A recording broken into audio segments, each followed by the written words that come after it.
श्रीमा शेरविंद और study channel को आपण मानक स्वागत करुच्ची। आपण मन चैनल को सब्सक्राइब करने आपण मानकर सब्सक्राइब बटन को आपण क्लिक कर दिंतु जहाँफल कि आप नेक्स्ट अपलोड वीडियो गुड़िक अति सहज पाइपर। आउ ये जो क्वारंटाइन टाइम अच्छी जहाँ भी प्रोब्लेम है कोरोना स्टडी रे जेकोसी प्रोब्लेम है ओवरकम करें। तो आसतु आज आम सप्तम क्लास गणित विषयटी को आज आम अध्ययन करवा। मु परिमेय संख्या को आपण को आज बुझेबी। परिमेय संख्या रैशनल नंबर, परिमेय संख्या और रैशनल नंबर ए विषय हमको जानिबा पूर्व आमको प्रथमे जानिया को पड़िबो गणन संख्या कौन। गणन संख्या आम क्लास षष्ठ रे ऑलरेडी पढ़ी सारीचे। गणन संख्या क्या कह जाए 1 2 3 4 5 अप टू इनफिनिटी पर्यंत जहार की गणना करी हबनी किंतु ताकू आम गणन संख्या कहूचे। आउ यार संख्या इनफिनिटी पर्यंत रही। आउ सामग्रिक संख्या, सामग्रिक संख्या रे आमे गणन संख्या सहित शून्य को ऐड करिचे। तो 0 ठारू 1 2 3 4 5 पर्यंत इनफिनिटी पर्यंत ताकू आम कहबा सामग्रिक संख्या। तापर रहिला पूर्ण संख्या। पूर्ण संख्या होची जते ऋणात्मक संख्या अछि ता सहित शून्य एवं धनात्मक संख्या सम्मिश्रण रे गठित होता संख्या को हम पूर्ण संख्या कहूचे। जहा कि -4 -3 -2 -1 0 1 2 3 4 एमिति करिकी ये इनफिनिटी पर्यंत लंबी रहती एपटे माइनस इनफिनिटी पर्यंत रहिबो। तापर आमे नेक्स्ट आसीबो भग्नांश, जोरा कि बहुत इंपोर्टेंट आमे जो विषय पढ़िया होचे परिमेय संख्या। भग्नांश कहा कह जाए जेकोसी संख्या जहाँ की भग्न अवस्था रहे। भग्न अवस्था माने कौन, ये कौन सी पूर्ण संख्या करूनी 2 कहूनी कि 1 कहूनी, ये कहूँ 1 विभक्तक 2, ये 3 कहूनी कि 4 कहूनी, कहूँ 3 विभक्तक 4। यही संख्यार जी p/q आकार आम कह भग्नांश, यार भग्न अंश। तो भग्नांश साधारणतः दुईटी पार्ट को नहीं गठित, गोटे है लव गोटे है हर। तो जदि लव हर ठारू बड़ हम ताकू कह जाए प्रकृत भग्नांश, जदि हर लव ठारू बड़ हम ताकू कह जाए अपकृत भग्नांश। ऑलरेडी आम क्लास 6 रे पढ़ीचे, तो आउ थे मुझे रिविजन करदेली। तो p/q रो साधारण गुणनीयक कॉमन फैक्टर जहाँ को कह जाए साधारण गुणनीयक आम ऑलरेडी आगु पढ़ीचे। एठी r होची कॉमन फैक्टर। तो r कौन, जदि गोटे संख्या गोटे भौतिक राशि u हुए जार गुणफल होची r गुणन p माने लव गुणन r। आउ गोटे जदि संख्या आउ गोटे संख्या यदि v हुए एवं तार गुणनफल होची हमर हर गुणन कॉमन फैक्टर बा साधारण गुणनीयक। ताले हमें ए अनुसार प्रकाश करि परिबा p/q, p को r रे गुणी q को r रे गुणी। लव रे समान संख्यक संख्या गुणीबा, हर रे समान संख्यक संख्या गुणीबा, जो संख्याटी पाइबा दैट इज कॉल्ड u/v। এই जो u/v संख्याटी पाइले या हबो समभग्नांश p/q रो। केमिति ताकू आमे आसो उदाहरण माध्यम रे गोटे थरा बुझिबा। तो उदाहरण माध्यम रे आमे एठी p/q टा को आमे धरिनियो 2 विभक्तक 3 आउ u/v टा को 4 विभक्तक 6 धरिनियो। आउ r एठी 2 जहा कि दुईटी संख्या सहित गुणा है। 2 गुणन 2 समान 4, 3 गुणन 2 समान 6। एठी 2 होची कॉमन भाव रे माने लव आउ हर दीटा आगे गुणा गला। तो ये 2 हेउची कॉमन फैक्टर बा साधारण गुणनीयक एवं 4/6 जो संख्याटी बाहरिला 2/3 रे 2 ऊपर एवं लव एवं हर रे गुणीबा द्वारा। तो से जो 4/6 संख्याटी जो बाहरिला सेटा होची इक्विवेलेंट फ्रैक्शन, तो बा समभग्नांश। एटा हमें आगुरु क्लास 6 रे पढ़ीचे। तो वर्तमान आमे जानी गले कि इक्विवेलेंस फ्रैक्शन कौन, साधारण गुणनीयक कौन बा कॉमन फैक्टर कौन, समभग्नांश कौन एवं केते टाइप रो संख्या अछि, लव हर प्रकृत भग्नांश कौन अपकृत भग्नांश कौन। तो वर्तमान आमे जिबा जानिबा कि गोटे भग्नांश आ गोटे भग्नांश ठाऊ केमिति बड़ केमिति सान, लव समान थिले केमिति बड़ हर समान थिले केमिति सान, सेटा हम ऑलरेडी आगु जानिचे। तथापि मु आउ थरे समस्तंग पई आउ थरे मु रिवाइज करि दउची। तो p/q और q/r जोटी कि हर दीटा को समान। तो एई क्षेत्र रे जदी लव भितर डिफरेंस अछि आउ p गोटे लव जोटा कि r ठोरु बड़ अछि, तो एई क्षेत्र रे जेउ संख्या अच्छी जो परिमेय जो भग्नांश अच्छी जार लब बड़ से संख्या बड़ हम तेणु से अनुसार पी बाय क्यूटा आर बाय क्यू सेमिति जदि लब गोटे लब आर लबर अन्य संख्या ठारू भग्नांश ठारू कम अच्छी ताले सेही क्षेत्र रे सेही भग्नांश आर भग्नांश ठारू सान हम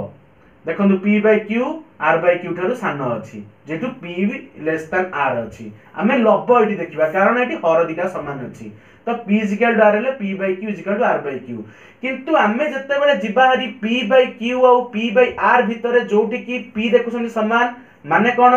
लब समान हर डिफरेंट तो एई क्षेत्र रे लब हरर जो बड़ सान संपर्क अछि एई क्षेत्र रे तार ठीक उल्टा आपण देखिबे जदी q r ठू बड़ हेई गला ताहले p बाय q टा p बाय r ठू सान हेई जीवो जो देखोन एटो इनवर्स उल्टा जिंस देखिले या अपेक्षा माने जोटी की लब जोटी हर दिटा समान थिला से केसे जहा घटुतुला लब समान थिला बेले तार ठीक उल्टा घटुची तो ए जिंसटा बुझी पारथुबे तो एटा ऑलरेडी आपण माने को कुआ जाई तेनो तुम डिटेल रे मथिबा जाउनी जस्ट आपण को रिवाइज करिया चाहूची आउ p by q r by s देखो एटी लब लब सदा समान नहीं हर हर सदा समान नहीं एई क्षेत्र रे साधारणतः गोटे रूल हमर अप्लाई हुए p को s सहित गुण जहा संख्या आसिला ए ऊपर लेख q को r सहित गुण जहा संख्या आसिला ए ऊपर लेख देखिबे जो पटे जोटा बड़ थिबो सपोज r बाय s पटे जो संख्या हमर गुणफल रे बाहरला q r रे बड़ रहिला किंबा p s रे जहा संख्या गुणफल ताहा बड़ रहिला आम क्षेत्र रे वर्तमान गोटे केस 1 देखि मु बतौची जदी p s एपट जो संख्या रहिला से बड़ संख्या जोटा कि q r ठो बड़ तो हेई अनुसार आमे कहि परिबे कि p बाय q टा r बाय s ठो बड़ तो एतिकी जिंस हमर थिला भग्नांश उपरे भग्नांश रु टिकिए अलगा होची हमर परिमेय संख्या बा रैशनल नंबर आमे जागु पढिया जाउचे तो p बाय q एक परिमेय संख्या जदी q not equal to 0 q जते बेले p गोटिए पूर्ण संख्या और q गोटिए अणशून्य पूर्ण संख्या देखो तो आमे गोटे केस एटी देखिया जिबा जते बेले आमे भग्नांश पढुथिले भग्नांश रे हमर सेते बेले माने पूर्ण संख्या रो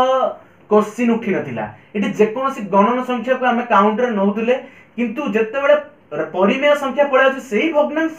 किंतु सेतिरा आ गोटे कंडीशन अप्लाई हे जाउची आ गोटे शर्तावली अप्लाई हे जाउची जोठी कि आमे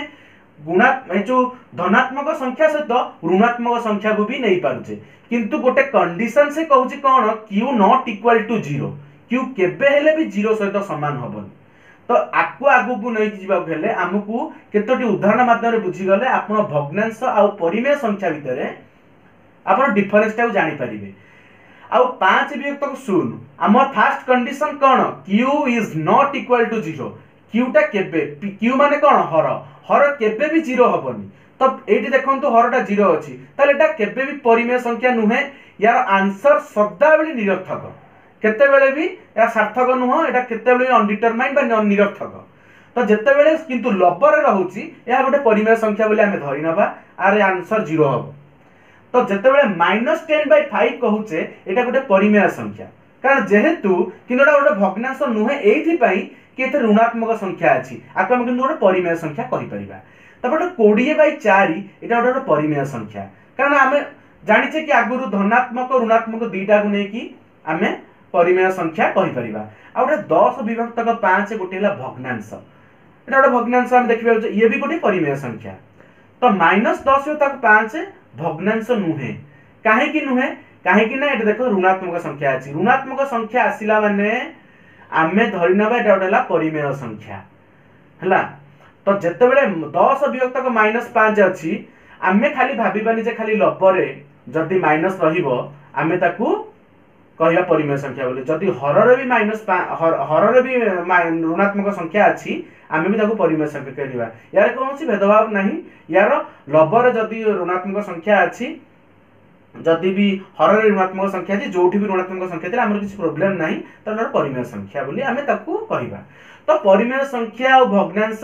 जहाँ भी थिबो मु भाबुची आपनकर क्लियर हे जाइथिबो जदी भी कोनोसी प्रकार डाउट आसुची भग्नांश परिमेय संख्या किबा या पूर्वरु प्रकृत भग्नांश अप्रकृत भग्नांश समभग्नांश साधारण गुणनियक जदी किछि भी डाउट अछि आपन निजे कमेंट सेक्शन माध्यम रे आपण निजर डाउट टी को पचारि पारिबे ता मु नेक्स्ट क्लास रे ताकू मु आपन पाखरे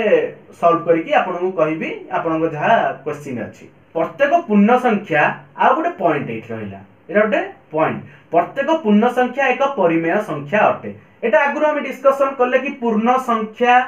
हेइथिबो तार कंडीशन रे डेफिनेशन कि पूर्ण संख्या हेइथिबो तो एठारु प्रमाणित होला कोन प्रत्येक पूर्ण संख्या परिमेय संख्या पूर्ण संख्या हमें कोन कहबा 0 1 2 3 4 -1 जते ऋणात्मक धनात्मक सब तो सेटा को पूर्ण संख्या हम तार एग्जांपल कोन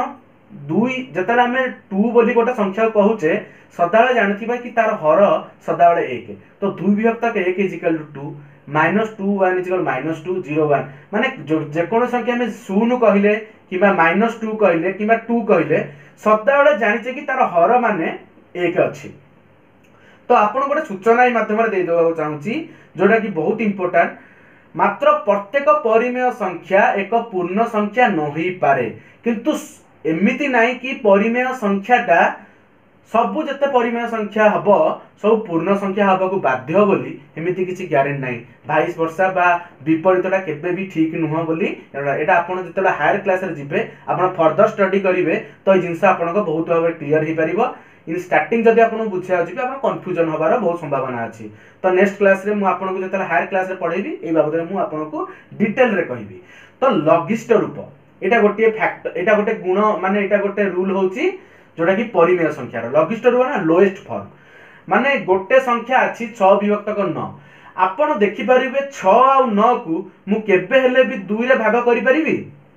परिबिनी केबे किंतु आको मु 3 रे भाग करि परिबी तो 6 को 3 रे हरिली 9 को 3 रे हरिली हम गोटे संख्या पाइले 2 आ 3 किंतु एठी कोनोसी कॉमन संख्या अछि कि जोटा कि हरि देले मु यार सान संख्या ऊपर लबर पाइबी हर रे पाइबी एंति किछि आपण देखि पारछंती 2 आ 3 कोनोसी संख्या अछि कि जोटा दीटा को हरिले दीटा को हरि पारि बोली एंति अछि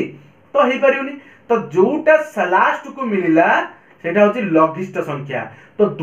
6 विभक्त 9 रो 2 विभक्त 3 होछि लघिष्ठ रूप माने याठो सान संख्या हेइ परिबोनी जति मोर 6 जगह रे 12 थांता 9 जगह रे 18 थांता मु कोन करि थांती 12 को 2 रे हरि थांती 6 हेइ थांता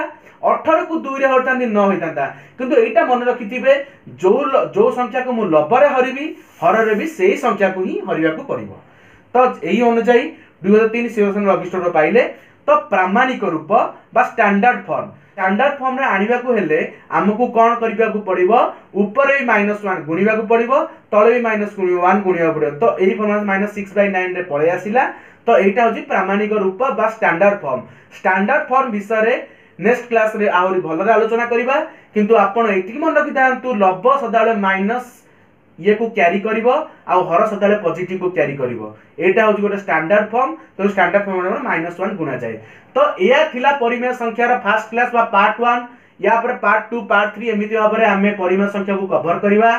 तो ये कवर करिया भितर जे कोनसी डाउट जहा भी अछि आपण जो कमेंट सेक्शन दियंतु आ बहुत मात्रा शेयर करंतु निज सांग साथी मानक सहित समस्त मान सहित एवं सब्सक्राइब करंतु ए चैनल को जाबले कि फर्दर क्लास जहा भी हबो आपण नोटिफिकेशन टी पाई परिबे धन्यवाद।